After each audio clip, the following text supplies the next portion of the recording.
This is Delta Juliet 4, Foxtrot Oscar. DJ 4FO calling CQ and standing by for a call.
One, two, three, four.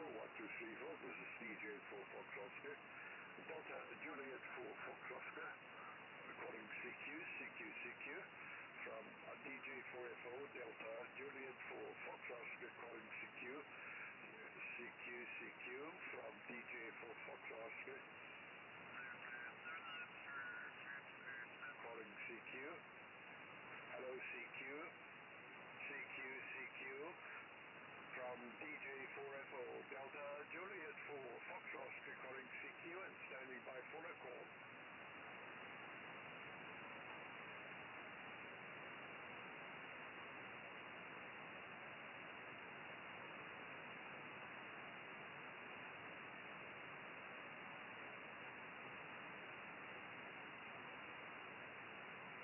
Eins, zwei, drei, vier, Test.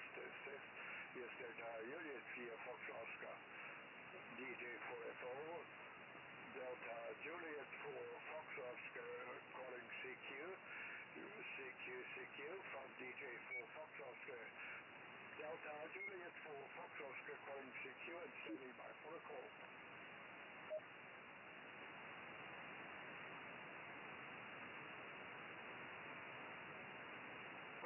J4 Oscar, J4 Foxtrot Oscar, hier ist Delta Kilo 4 Victor Charlie, DK4 Victor Charlie. DK4 Victor Charlie von Delta Juliet 4 Foxtrot Oscar. Einen schönen guten Tag, vielen Dank fürs Zurückkommen. Ich muss mal eben die Uhrzeit notieren, 41. Name hier ist Karl. Brauche ich, glaube ich, nicht zu buchstabieren und Standort in der Nähe von Bremen mit dem Locator Juliet Oscar 42 Lima Whisky. Nochmal Juliet Oscar 42 Lima Whisky. Mikrofon zurück, DK4VC, DJ4FO. Ja, Dankeschön Karl fürs Zurückkommen. DJ4 Foxtrot Oscar, hier ist Delta Kilo 4 Victor Charlie zurück. Ja, QKK in der Nähe von Bremen, Locator Juliet Oscar 42 Lima Whisky. Mein Locator hier ist Juliet Oscar 54 Kilo Hotel. Und ich befinde mich hier an der Ostseeküste in Norddeutschland auch und zwischen der Stadt Kiel und Insel Fehmarn. Ein kleiner Ort, Oldenburg in Holstein, nicht zu verwechseln mit dem Oldenburg bei euch da in der Nähe. Name hier ist Eki, Echo, Charlie, Kilo Yankee. Mikrofon zurück zu dir, Karl, DJ4, Foxtrot Oscar, Delta Kilo 4, Victor Charlie. DK4VC, DJ4 Fox Oscar wieder zurück. glaube ich, eine Erstverbindung. Ich dachte erst, das Rufzeichen kommt mir bekannt vor, aber jetzt mit dem Namen Ecki und dem QTH aus Emder. In Schleswig-Holstein, Oldenburg, ja, es ist mir ein Begriff, nicht? Auch das zweite Oldenburg, ich war zwar noch nie da, aber da es aufgrund der Namensgleichheit dann häufiger zur Verwechslung kommt mit dem hiesigen Oldenburg, nicht? Kennt man es einfach vom Namen her, ist ganz klar. Okay, ja, zum Wetter erstmal hier, es regnet im Augenblick. Das wurde zwar auf dem Wetterradar nicht angezeigt, aber es regnet. Zwar nicht doll, aber man ist ja inzwischen mit wenig zufrieden, denn wir sind hier in der Region so ein bisschen zu kurz gekommen. Stationsbeschreibung hier, ich fange an mit einem IC 706. Da geht's raus aufs Garagendach. Dort steht ein 1 Meter zentral gespeister Spiegel, Drahtspiegel mit einem Eigenbau Patchfeed und Empfang läuft dann über ein separat installiertes LNB, das sitzt mit in der Fernsehschüssel drin, über RSP1 und dann hier über die Konsole. Das ist so im Wesentlichen meine Station hier. DK4VC, DH4 Fox Oscar. Ja, alles rübergekommen, Karl. Rapport 5 und 9. Ja, interessante Stationsbeschreibung, IC 706 und dann so ähnlich wie bei mir, Garagendach. Ich habe auch so einen Flachdachanbau, wo die Antennen drauf sind. Patchfeed, 1 Meter Spiegel und Patchfeed in Eigenbau. Kannst du gleich nochmal sagen, wie du das gemacht hast? Das interessiert mich schon noch. Und ja, Wetter hier ist wohl vergleichbar. Also wir haben 15 Grad, es regnet zwar im Moment nicht, aber es könnte jeden Moment regnen. Also wir haben in den letzten Wochen ein bisschen Regen nachgeholt. Teilweise war alles feucht. Man muss sich dann die Tage zum Rasenmähen ausgucken und meistens ist es hier quitschenass. Aber es sind auch zwischendurch dann mal wieder schöne Tage. Also wir waren dann auf dem St. Peter-Ording letzte Woche. Da gab es auch mal einen wunderschönen Tag, wo es den ganzen Tag nicht geregnet hat. Aber die hohen Temperaturen sind vorbei. Also ich glaube im Moment so 15 Grad draußen. Und wenn die Sonne weg ist, dann geht es dann noch ein bisschen runter. Ja, ich fahre hier 5 Watt in einer Helix-Antenne. Die ist in einem 1,20 Meter Spiegel. Und für Empfang habe ich einen 80er Spiegel mit einem normalen LNB. Ein ausgesuchtes LNB, was besonders gut geht. Und das Ganze geht dann in die Konsole zur Stabilisierung. Ich habe dann auch diese Beacon Control, dass ich da praktisch direkt an das Mobilium des Satelliten angekoppelt bin. Und das ist ja eine tolle Sache, braucht man da nicht viel umbauen eigentlich. Ja, das sind so meine Arbeitsbedingungen. Transceiver Jesu 790R, der ist schon ein bisschen älter. Der findet dann hier auch nochmal Verwendung. DH4FO, DK4 Victor Charlie. Ja, DH4 Fox Oscar wieder zurück für DK4VC. Ja, alles prima rübergekommen. Rapport, wenn du einen möchtest, 5.9 und ausgezeichnete Modulation. Auch sehr schön in der Tonlage, nicht gut verständlich und klingt trotzdem nicht spitz oder unangenehm. Ne? Also optimal würde ich sagen, von meiner Seite aus. Ja, was ich vergessen habe zu erwähnen, ich fahre hier den bulgarischen Transverter mit den obligatorischen 2 bzw. 2,5 Watt. Und nachdem ich hier mit den Feeds rumgespielt habe, habe ich meinen alten Feed wieder eingebaut. Und der scheint nach dem Einbau wieder besser zu gehen als vorher. Denn ich wollte eigentlich da etwas mehr Feldstärke erreichen. Und das ist mir aber mit diesem anderen Feed nicht gelungen. Ich weiß es gar nicht. Es ist so ein Doppelfeed, nicht, wie er vielfach beschrieben wurde, mit einem Kupferrohr, in dem das LNB steckt und dann vorne das Feed dran. Und war bei mir also nicht sehr erfolgreich. Zu Anfang hatte ich ja auch eine Helix und ging auch, aber nicht so gut. Und ich glaube im Augenblick, also diese hübsch gebaute Patchfeed geht am besten. Ja, wie sieht das aus, du? Ich habe die Maße jetzt nicht im Kopf, weil ich das Ding vor vielen Jahren für AO 40 gebaut hatte. Das lag dann noch und ich habe es einfach mal probeweise eingesetzt und es funktioniert ganz gut. Nicht? Hat also einen Durchmesser von, ich würde mal sagen, 110 mm. Es können auch 120 sein, das müsste ich nachmessen. dann in der Mitte als eigentlichen Strahler dann dieses Rechteck mit den abgekappten Ecken von ungefähr 55 mm Kantenlänge, würde ich sagen. Und das Ganze hat einen Kragen. Ist also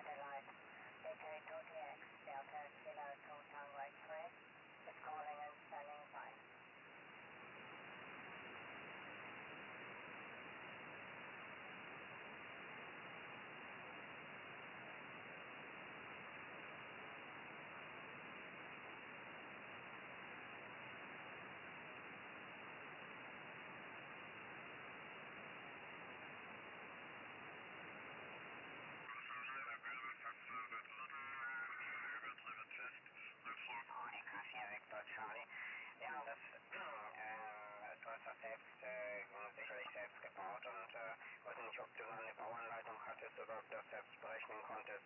Also ich habe folgendes Problem, ich bin mit der Helix nicht ganz zufrieden. Ich habe diese Helix von Winkler Antennenbau, ich weiß nicht, ob du die kennst, die ist ja so in so einem wetterfesten Gehäuse drin und die hat so einen Anschluss für so ein 40 mm, für 40 mm Feed-Aufnahme für normale Offset-Antennen. Und dann kann ich die Offset-Antenne erstmal grob einstellen über das Empfangs-LMB und dann schraube ich einfach nur das Helix-Feed rein. Viele sagen, dass das nicht optimal abgestimmt ist, dass da Stehwelle nicht so gut ist. Ich habe keine Messgeräte dafür, das ist mein Problem. Ich komme so aus der Kurzwelle und ja, da hört das ja irgendwie alles bei 28 MHz auf und wir bewegen uns hier in ganz anderen Gefilden und ich habe da noch nichts, ne, womit ich das messen könnte. Und ich wollte jetzt einfach mal probieren, ob ich mit einem normalen Feed, also mit so einem Patch-Feed, vielleicht sogar noch eine bessere Leistung bekomme als mit dem Helix-Feed. So, was ich sagen kann, ist, dass das Helix-Feed hier auf dem 120er Spiegel besser arbeitet als auf dem 80er Spiegel. Ich hätte jetzt beim Umstieg, ich hatte erst zwei gleiche Spiegelversendungen und Empfang, 80 cm von VZ Orbit, so diese Aluminiumspiegel, diese ganz leichten. Und da hatte ich so das Gefühl, dass die nicht optimal arbeitet und ich hätte vom Flächenfaktor her auf 1,20 Meter, das sind 225% ungefähr Flächenfaktor, hätte ich so 3,5 dB Gewinn haben müssen. Ich hatte aber 6 dB Gewinn. Und das ist ja darüber physikalisch gar nicht zu erklären. Und dann habe ich mir dann überlegt, dass vielleicht diese Helix, diese größere Antenne besser in irgendeiner Form besser ausstrahlen kann als diese kleine 80 cm Schüssel. Sowas muss das sein. Somit bin ich eigentlich ganz zufrieden, aber jetzt hier im Moment mit 5 Watt. Und ich hätte aber doch gern gewusst, wenn ich jetzt ein normales Standard-Feed nehme, ob ich damit vielleicht sogar besser rauskomme, ob die Helix vielleicht in irgendeiner Form so ein Nadelöhr darstellt. Auf der anderen Seite wollte ich mir nicht von Bamatec da dieses Dual-Feed da kaufen. Und das kostet ja auch schon knappe 100 Euro und wenn ich dann feststelle, ja, es bringt gar nichts gegenüber dem Helix-Feed, dann war es das eben. Ne? Dann ärgere ich mich hinterher. Deswegen suche ich auch so eine Bauanleitung, wie ich oder vielleicht irgendwie gebraucht mal sowas kaufen oder sowas, um einfach mal auszuprobieren, ob ich damit besser klarkomme. Ja, Oldenburg in Holstein, also wir haben das häufiger mal, dass Leute bei uns mit großen LKWs und Sattelschleppern fragen, wo der Europaplatz ist und den gibt es natürlich nur Oldenburg in Oldenburg. Ja, und dann sind die immer ganz frustriert, weil meistens fragen die sowas abends und dann müssen sie ein Hotel bei uns nehmen und den nächsten Tag das an Oldenburg dann aufsuchen. Dann tun mir die Leute immer echt leid. Ja, Mikrofon zu dir zurück. Karl, DJ4FO, DK4 Victor Charlie. Ja, DK4VC, DJ4 Oscar wieder zurück. Okay, LTE 100%. Also dein Signal ist sehr gut, ne? Also, aber gut, man will das natürlich immer optimieren. Und ich weiß jetzt nicht, das hast du nicht erwähnt, ob der Spiegel ein Aufstellspiegel ist, den du da zum Senden verwendest oder ein zentral gespeisten. Also ich kann auch nur, ich selbst komme auch von der Kurzwelle und bin eigentlich relativ neu. Ne? Denn damals mit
okay, nee, Karl, das ist, so war das auch jetzt nicht gemeint, dass du mir da was raussuchen solltest. Mich interessiert das mal nur, wie du strategisch vorgegangen bist. Du hattest ja auch beschrieben, dass du das Spotify verwendet hast. Du sagst, du warst ja nicht so mit zufrieden. Also das mit dem, wo dieses Rohr da in dem LMB steckt und du vorne diese dielektrische Linse drauf hast. Ich hatte mir schon überlegt, sowas nachzubauen. Das ist ja relativ häufig beschrieben im Internet und ich hatte dieses Rocket Feed hier, dieses Rocket LMB, das habe ich mal durchgetestet, ob das gegenüber meinem Empfangs-LMB einen Vorteil bringt es aber nicht. Da ist auch oben diese dielektrische Linse dran und die könnte man dann auch wieder verwenden. Vielleicht probiere ich das mal aus, aber ich könnte sie eben auch nicht abstimmen. Das wäre das. Dann müsste ich, es gibt ja natürlich so einen einfache Antennenanalyzer.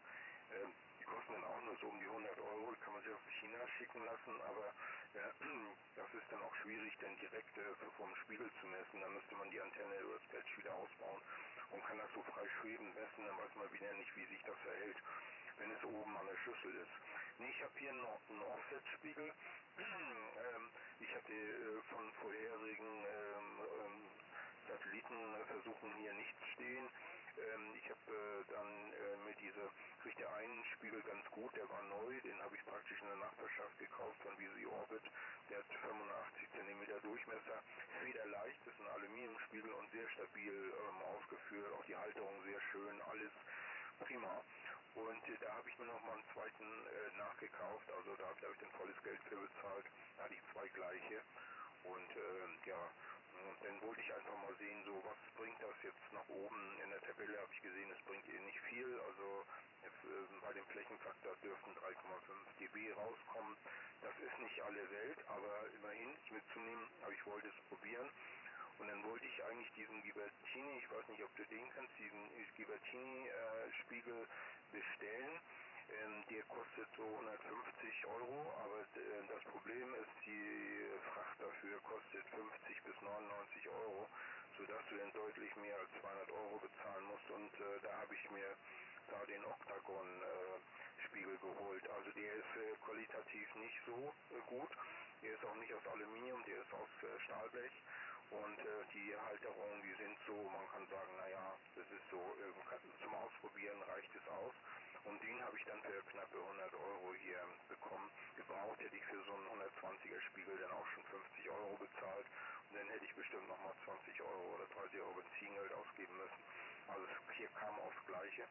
Und der war da war der Versand schon drin und der Versandkostenanteil war auch, glaube ich, nur 5,95 oder so. Das hat alles sehr gut geklappt. Ja, und dann großes Staunen, dass ich damit 6 dB mehr gemacht habe. Und da war ich dann so überlegen, woran das dann gelegen haben könnte. Und das war eben nur wahrscheinlich in der Verträglichkeit oder im Zusammenspiel der Helix-Antenne mit dem Spiegel zu sehen, denn man weiß ja nicht genau, der Brennpunkt da ist bei der Helix und und kann auch sein, dass die dann vorbeistrahlt oder dass die den nicht nur teilweise ausstrahlt. Also ich denke mal, dass sie vielleicht auf dem 80er Spiegel vorbeigestrahlt hat noch und kann den 120er Spiegel vielleicht besser nutzen, sonst würden da keine 6 dB rauskommen. Ja gut, okay. Ach so, den habe ich noch gehört hier im Kurs Os mit den Brasilianern, dass die vielfachen 3-Element-Jagefeed verwenden. Da habe ich aber nicht viel gefunden. Ich habe da nur so eine Internetseite gefunden und scheint das auch so ein Patch zu sein, wo so 3 Elemente eingeätzt sind irgendwie. Aber ich habe da keine genaueren Unterlagen gefunden. Vielleicht hast du davon mal gehört, ob sowas sinnvoll ist. Weil die kommen in der Regel ja sehr gut raus und man weiß dann, die werden wahrscheinlich auch denke ich mal, weil sie am Rand des Footprints sitzen, doch ein bisschen mehr Leistung fahren. Mikrofon nochmal zu dir zurück, Karl. DJ4FO, DK4 Victor Charlie. Ja, DJ4 Fox Oscar, wieder zurück für DJ4VC. Okay, also den Chip, den ich vorher hatte, oder gerade eben ausgebaut habe, heute Morgen wieder, war also auch nicht ein Elektronik-Feed im Original, sondern ein Nachbau und ohne Linse. Ich wollte zunächst mal die Sendereigenschaften testen,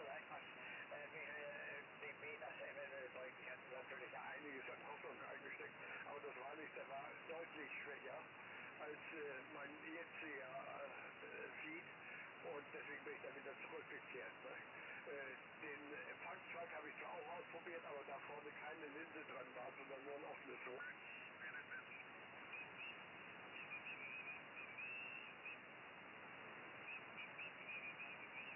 Drehen. Aber so weit bin ich nicht gekommen. Ich habe das jetzt erstmal in die Ecke gestellt. Ja,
Markt und da bin ich dann einen dänischen OM getroffen. Der wollte den Kuni-Konverter kaufen, den Down-Konverter, weil der wollte das ein bisschen schick haben, auch im Check und das ist ja normalerweise sehr kompakte Gehäuse untergebracht alles und du hast dabei FDLab, diese Einzelkomponenten und musst das ja erst ins Gehäuse einbauen. Ja, und dann haben wir so ein bisschen geredet und dann hat er gesagt, Mensch, dann kannst du ja praktisch die Komponenten übernehmen und das war ein Transverter und diese kleine PR. Die passt nicht so ganz von den Spannungen zusammen, aber mit dem Attenuator und so weiter kann man das ganz gut anpassen. Und ja, der war sogar noch so freundlich, der hat dann den Transverter und die PR nochmal eingeschickt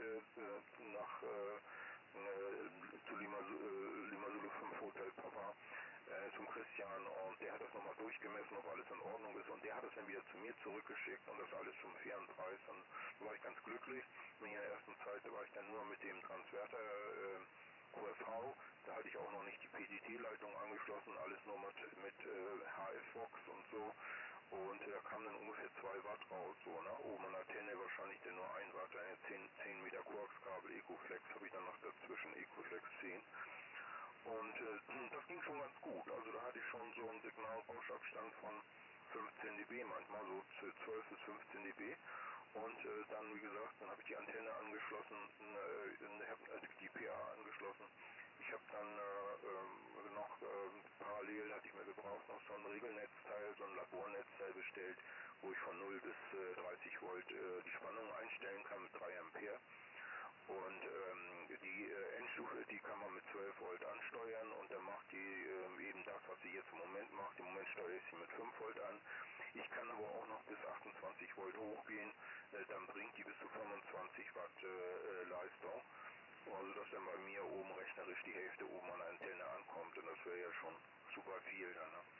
Und so habe ich das bis jetzt gelassen und dann habe ich noch weitere Versuche gemacht mit der Antenne, also dass ich die Antennenfläche hier vergrößert habe am Offsetspiegel. Ja, zur Modulationsaufbereitung, das ist meine Kurzwelle hier, die Audioaufbereitung von der Kurzwelle habe ich hier einfach angeschlossen, weil ich habe den Jesu 790R, der ist ja 40 Jahre alt und der hat nur so einen Modulationsgrad von 20%. Deswegen nutze ich hier diesen Dayton Switch Prozessor, um die Mic Gain anzuheben. Allerdings komprimiere ich hier nichts. Also die Kompression ist auf 0 dB gestellt, aber die Mic Gain kann ich anpassen und ich habe es gerade so eingestellt, dass der 790 nicht wieder anfängt gegenzuregeln. Und das Mikrofon ist auch das Kurzwellenmikrofon hier von Kenwood MC50. Ne? Also ein ganz robustes Teil, unkaputtbar und eigentlich so ganz vernünftig so von den Frequenzgängen. Hat noch eine Umschaltmöglichkeit von High auf Low und das kann man dann wiederum hier ganz gut an dem Prozessor anpassen und so. Der Nachteil ist, dass ich dann irgendwann schlecht schlechte Modulationsrapporte bekomme und dann weiß ich, muss die Batterien austauschen im Prozessor. Und das ist in der Regel jetzt, habe ich schon immer so, mache mich einmal im Monat, nehme ich neue Batterien rein, damit dann zwischendurch nicht die Modulation dann grottenschlecht wird. Okay, das war von meiner Seite. Mehr kann ich hier eigentlich gar nicht berichten. Wie gesagt, wenn man, ich habe nur gehört, dass einige OEMs das auch so gemacht haben mit dem Cotifeed, dass sie die elektrische Linse vom Rocket Feed genommen haben. Das Rocket Feed kostet ja nur 10 Euro oder 9,50 Euro oder sowas. Und das hat ja so eine rote Linse oben. Leo